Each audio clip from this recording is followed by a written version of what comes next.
এলাকায় নেই কোনো ড্রেন, তাই 12 মাসই রাস্তায় জমে থাকে পচা নোংরা জল। আর যা থেকে এলাকায় মশা এবং সাপের উপদ্রব বাড়ছে। জীবনে ঝুঁকি নিয়ে চলাফেরা করতে হচ্ছে পৌর নাগরিকদের। শুকা মৌসুম থাক বা বর্ষার মৌসুম, সবসময় জলে পরিপূর্ণ থাকে এলাকা।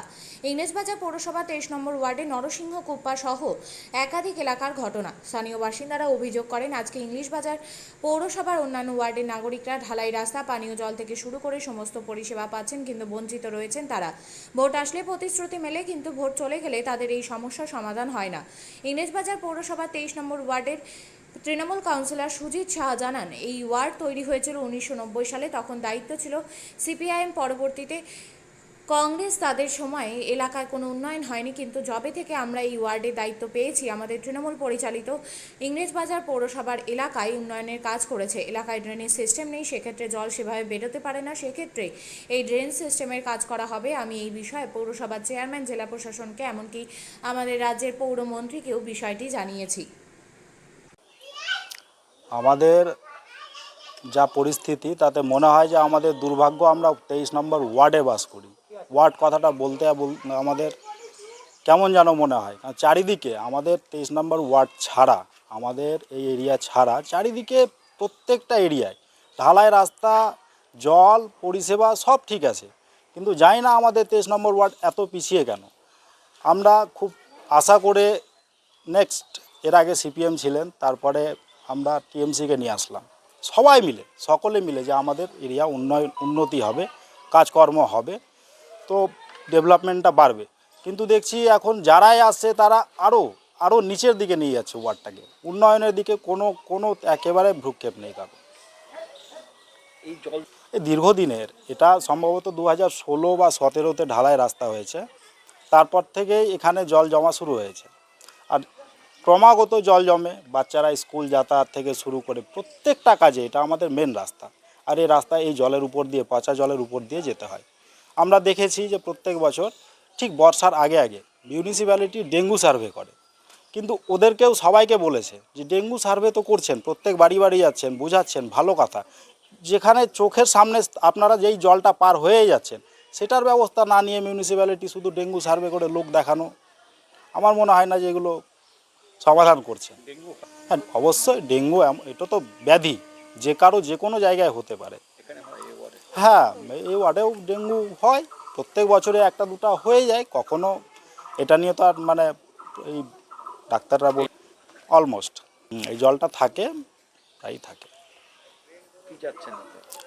আমরা তো এটাই চেয়েছিলাম যে আমরা ছোট্ট ছোট্ট কাজগুলো, অন্তত এগুলো ছোট কাজ, এগুলো যদি কাউন্সিলর মনে করে ছোট কাজ, অনায়াসে মানুষের 6 মাসে, 3 মাসে, 2 মাসে, 1 মাসে মানুষের এই সমস্যাগুলো সমাধান করতে পারে। এখানে আর একটা কথা বলি, এই একটা যেমন ছোট সমস্যা, আর একটা সমস্যা আছে, আমাদের এখানে পাইপলাইন গেছে, পাইপলাইন ফেলে দিয়েছে, একটা জায়গায় খুঁড়ে শুধু জয়েন করবে, কানেক্ট করবে। এই কানেকশান না করার জন্য প্রায় 150 পরিবার এখনও পর্যন্ত জল পায় না। নলকূপের এই এত গরমে নলকূপের জল খেয়ে খেয়ে কোনো রকমে এরা দিন কাটাচ্ছে, অথচ খরচ কত হবে, আমার নলেজে যতটুকু আমার মনে হয় 10 থেকে 15 হাজার টাকা খরচ হবে, কিন্তু সেটাও করছে না। রিজন একটাই, যে এরা ভোটের একেবারে ঠিক 3 মাস আগে, ভোটের আগের মুখে করবে ভোট নেওয়ার জন্য। এই হচ্ছে আমাদের কাউন্সিলরের মোটিভ। আমাদের বর্তমান যে দলীয় কাউন্সিলর সুজিত কুমার সাহা, মাননীয় সুজিত কুমার সাহা মহাশয়। অপশান নেই আমাদের, এটা ড্রেন আছে? একটাই রাস্তা, না ড্রেন নেই আমাদের। কি যাচ্ছেন? আর ড্রেন তো একটা বড় প্রজেক্ট, ড্রেন নিয়ে আমরা উপর মহল বলবে, সবাই আছে বলবে এটা বিশাল প্রজেক্ট, গোটা ওয়ার্ডের ড্রেন নেই, কিন্তু এই ছোট্ট সমাধানটা আপাতত চলার মতো যদি হয়ে যেত, মানুষজন, ছেলে মেয়ে, বাচ্চা কাচ্চা, হেলথ সেন্টার আছে পাশে, যাওয়া আসার সুবিধাটা হয়ে যেত, এই পচা জলে অন্তত চলতে তো হতো না মানুষকে। আর এইটুকু যদি না হয় তাহলে আমরা আর কি বলবো, কার কাছে বলবো। অলমোস্ট এটা জল থাকে, বৃষ্টি হলে ওভার হয়ে যায় এখানে। আপনারা ইংলিশবাজার পৌরসভা তৃণমূল পরিচালিত বোর্ডের উপর শহরের সাধারণ মানুষের বিশ্বাস উঠে গেছে। বিভিন্ন জায়গায় বিভিন্ন ওয়ার্ডে তৃণমূলের কাউন্সিলর আছে, তৃণমূলের বোর্ড চলছে শহর জুড়ে, কিন্তু তারপরেও মানুষ এদেরকে ভরসা পাচ্ছে না। যেমন 23 নম্বর ওয়ার্ডে আমরা দেখলাম, সেখানে জমা জল সরানোর জন্য বারবার কাউন্সিলরকে বলেছে, বোর্ডে আবেদন করেছে, কিন্তু না কাউন্সিলর সাড়া দিয়েছে, না তৃণমূল পরিচালিত পৌর বোর্ড কিছু কাজ করেছে।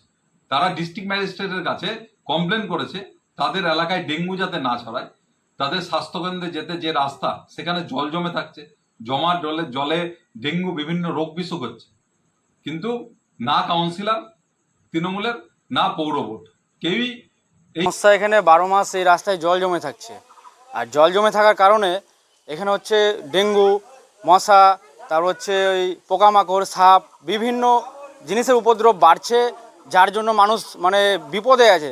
আর মানুষ এটাতে যাতায়াত করতে পারছে না। সামনে হচ্ছে স্বাস্থ্যকেন্দ্র আছে, স্বাস্থ্যকেন্দ্রে চিকিৎসার জন্য যাবে, তার আগে এখানেই তো সাপের কাছে আক্রান্ত হয়ে মানুষ বিপদে পড়বে। তো এই যে আজকে মানুষ এরকম পরিস্থিতিতে, আজকে কোনো কাউন্সিলর বলেন আর অন্যান্য জায়গায় বলেন, পৌরসভা বলেন, সবাই আমাদের এরকম পরিস্থিতি দেখতে পাচ্ছে। প্রতিবার ভোটের সময় আসছে, প্রতিশ্রুতি দিচ্ছে যে আমাদের প্রবলেম সলভ করে দেবে, কিন্তু ভোট ফুরিয়ে গেলে আর কাউকে দেখা যায় না।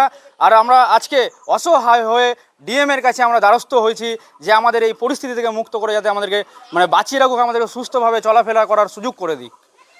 সারা বছর থাকে, আর বৃষ্টি পড়লে বেশি হয়ে যায়। এই রাস্তা যবে থেকে হয়েছে তবে থেকে এরকম পরিস্থিতি। না ড্রেন না এখানে, জল কতক্ষণ থাকে? এখানে 12 মাসই জল থাকে। এখানে 12 মাস জল থাকে। মানুষ 12 মাসের সমস্যা, এখান দিয়ে হাঁটাচলা করে, অসুস্থ রোগীদেরকে কোলে করে পার করতে হয়, বাচ্চারা স্কুল যাওয়ার সময় সমস্যায় পড়ে, বিভিন্ন সাপ পোকামাকড়ের উপদ্রবে মানুষ চলাচল করতে ভয় পায়। বলেছেন আপনারা? জানানো হয়েছে, কাকে? কাউন্সিলরের কাছে জানিয়েছিলাম। কাজ আজ কিছুই এখনো হয়নি, ডিএমের দ্বারস্থ হয়েছি। কি চাচ্ছেন? এখন আমরা এই পরিস্থিতি থেকে মুক্তি চাইছি, না হয় আমরা আগামী দিনে পৌরসভায় গিয়ে বিক্ষোভ করব। আপনার নাম? আমার নাম ধ্রুব দাস। ওয়ার্ডটা আপনার কত সালে হয়েছে সেটা দেখতে হবে। ওয়ার্ডটা হয়েছে 1990 সালে, তখন দায়িত্বে ছিল সিপিএম। 5টা 25 বছর কাউন্সিলর জনপ্রতিনিধি সিপিএমে ছিল। 25 বছর জনপ্রতিনিধি থাকাকালীন সিপিএমের চেয়ারম্যান বোর্ড ছিল সিপিএমের। 5 বছর জনপ্রতিনিধি ছিল আপনার বিজেপি, বোর্ড ছিল বিজেপিরও। নির্দলের চেয়ারম্যান ছিল বহুদিন, কংগ্রেসের চেয়ারম্যান ছিল, এবং যারা জনপ্রতিনিধি পূর্বে ছিল তারা ছিলেন টোটালি উদাসীন, ওই এলাকার সম্বন্ধে কোনোদিনও ভাবেনি। শুধু জল, রাস্তায় জল না, রাস্তা ছিল কাদা, রাস্তা ছিল না, জল ছিল না, লাইট ছিল না, আপনার স্বাস্থ্যকেন্দ্র কিছুই ছিল না। যা হয়েছে আপনার ওই এলাকার যতটুকু উন্নয়ন দেখতে পাচ্ছেন, রাস্তা হয়েছে, লাইট হয়েছে, আপনার ওই এলাকায় 2টো স্বাস্থ্যকেন্দ্র হয়েছে, ওই এলাকায় আপনার জলে বাড়ি বাড়ি জল হয়েছে, সবটাই কিন্তু হয়েছে আমাদের তৃণমূলে পরিচালিত পৌরসভার অন্তর্ভুক্ত বোর্ডেই এবং আমাদের মাননীয় মুখ্যমন্ত্রী মমতা ব্যানার্জির সরকারের অধীনস্থে। তার আগে পূর্বে কিন্তু কোনো কাজ ওই এলাকায় হয়নি। যতটুকু কাজ হচ্ছে, যা কাজ হয়েছে, সমস্তটাই আমাদের মাননীয় মুখ্যমন্ত্রী মমতা ব্যানার্জির সরকারের অধীনস্থ তৃণমূল পৌর বোর্ডেই হয়েছে। এবং আপনাদের ভরসা রাখতে হবে, বাকি যেটা কাজ আজকে ওই এলাকায় কোনো রকম ড্রেনেজ সিস্টেম নেই। ড্রেনেজ সিস্টেম যেখানে থাকবে না সেখানে তো জল জমবেই, তার জন্য কোনো জল। এবার আমি তো আজকে 3 বছর হলো, 22 সালে যখন আমি ওখানকার মানুষ আমাকে 22 সালে যখন ওখানকার মানুষ আমাকে জনপ্রতিনিধি হিসাবে নির্বাচিত করেন, তখন আমি এলাকার সমস্ত রাস্তা নাই, ড্রেন নাই, লাইট নাই, জলের লাইন নাই, সবটা আমি দেখেছি। এইবার ধাপে ধাপে আমি কিন্তু বহু রাস্তা পাকা করে দিয়েছি। ওই এলাকায় আমাদের কিন্তু এখন মোটামুটি 80% রাস্তা কাঁচা ছিল, সেখানে এখন 30-35% রাস্তা কাঁচা আছে। ওইখানে ড্রেনেজ সিস্টেম নেই একদম। ড্রেনেজ সিস্টেম না থাকার জন্য আমি কিন্তু বহুবার আবেদন করেছি। আমি ডিএমের কাছে আবেদন করেছি, আমি মাননীয় চেয়ারম্যান সাহেবের কাছে আবেদন করেছি, তাতে আমার লাভ হয়নি। চেয়ারম্যান সাহেব বলেছে এতটা ফান্ড আমার পৌরসভায় নেই, আমি করতে পারবো না। আপনার দলেরই তো চেয়ারম্যান। ফান্ডটা খুব সামান্য। এবার আমার ওখানে হাই ড্রেন করতে গেলে প্রায় আমি 3 কোটি টাকা। পরবর্তীকালে আমি মাননীয় আমাদের মন্ত্রী ফিরাদ হাকিম সাহেবের সঙ্গে আমি কথা বলি, উনি তখন বলেন যে আমাদের পৌরসভার যে আরএসপি পোর্টাল আছে সেখানে এস্টিমেট করে এটা তুলে দেওয়ার জন্য। তারপর আমি চেয়ারম্যান সাহেবের সঙ্গে কথা বলি, চেয়ারম্যান সাহেব তখন ওটা এস্টিমেট করার জন্য পারমিশন দেন, এবং আমার পারমিশন করে ওইটা সার্ভে হয়েছে, এস্টিমেট হয়েছে, এস্টিমেট করে ওইটা প্রায় কাছাকাছি 3 কোটি টাকার মতো এস্টিমেট হয়েছে। সেটা আমাদের আরএসপি পোর্টালে তুলে দেওয়া হয়েছে। খুব শীঘ্রই হয়তো আমাদের আরএসপি পোর্টালে টাকা অনুমোদন আসলে আমরা ওইখানে হাইড্রেনের কাজ শুরু করব। হাইড্রেনের কাজ শুরু হলে আশা করি এলাকার যে জলের সমস্যা রয়েছে, জল জমে যাওয়ার, সেই সমস্যাটা আর থাকবে না। যদি কোথাও কোথাও জল জমে থাকে, সেই জলটাকে আমাকে কাটিয়ে অন্যদিকে কোথাও নামিয়ে দেওয়ার ব্যবস্থা করতে হবে, যাতে মানুষের যাতায়াতের সুবিধা হয়। আপনিও কি মুরগি প্রতিপালন করে আর্থিক লাভের মুখ দেখতে চান? হরেক রকম প্রজাতির মুরগির শাবক লালন পালন করে বিক্রয় করে লাভবান হতে পারবেন খুব সহজেই। তাহলে আর চিন্তা নেই, আপনার জন্য প্রচেষ্টা নিয়ে এসেছে সেই সুযোগ। একই ফার্মে হরেক রকম প্রজাতির মুরগি পেয়ে যাবেন এখানে। এখানে রয়েছে করকনাথ মুরগি, এছাড়াও আছে গিনি, ফ্রিগেল, টার্কি দেশি, এছাড়াও কোয়েল মুরগির শাবক। পাইকারি এবং খুচরো বিক্রয় করা হয়। যারা মুরগি পালন করে লাভবান হতে চান তাদের সকলকে আহ্বান জানাই আমরা। আজই চলে আসুন আমাদের প্রতিষ্ঠানে।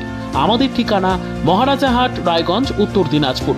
মোবাইল নম্বর 8250428960, 8145717292, 9907063902। শিক্ষাই জাতির মেরুদণ্ড। ছোট ছোট শিশুদের প্রাথমিক শিক্ষা পরিপূর্ণ না হলে আগামীতে সেই শিশুরা সঠিক পথে চলতে গিয়ে হোঁচট খায়। শিশুদের এই শিক্ষার প্রয়োজনীয়তাকে সামনে রেখেই গত 1 বছর ধরে পরিষেবা দিয়ে চলেছে জিনিয়াস এডুকেয়ার একাডেমি। শিশুদের অত্যাধুনিক শিক্ষায় শিক্ষিত করে তোলার একমাত্র বিশ্বস্ত প্রতিষ্ঠান এই একাডেমি। এখানে অভিজ্ঞ শিক্ষক শিক্ষিকা দ্বারা যত্ন সহকারে মাতৃভাষা বাংলা মাধ্যমে পড়ুয়াদের শিক্ষা দেওয়া হয়। একেবারে খেলার ছলে বিনোদনমূলকভাবে বাচ্চাদের এখানে পাঠ দেওয়া হয়। পড়াশোনার পাশাপাশি বাচ্চাদের বিনোদনের ব্যবস্থাও রয়েছে এখানে। তাই আপনার বাচ্চাকে ছোট থেকে অভিনব শিক্ষায় শিক্ষিত করে মানুষের মতো মানুষ করে তুলতে হলে এই শিক্ষা প্রতিষ্ঠানের উপরে ভরসা করতেই হবে। আমাদের ঠিকানা জিনিয়াস এডুকেয়ার একাডেমি, স্থান ঘুঘুডাঙ্গা মোড়, পোস্ট ভূপালপুর, রায়গঞ্জ, উত্তর দিনাজপুর। মোবাইল নম্বর 9563630109 অথবা 7029042308।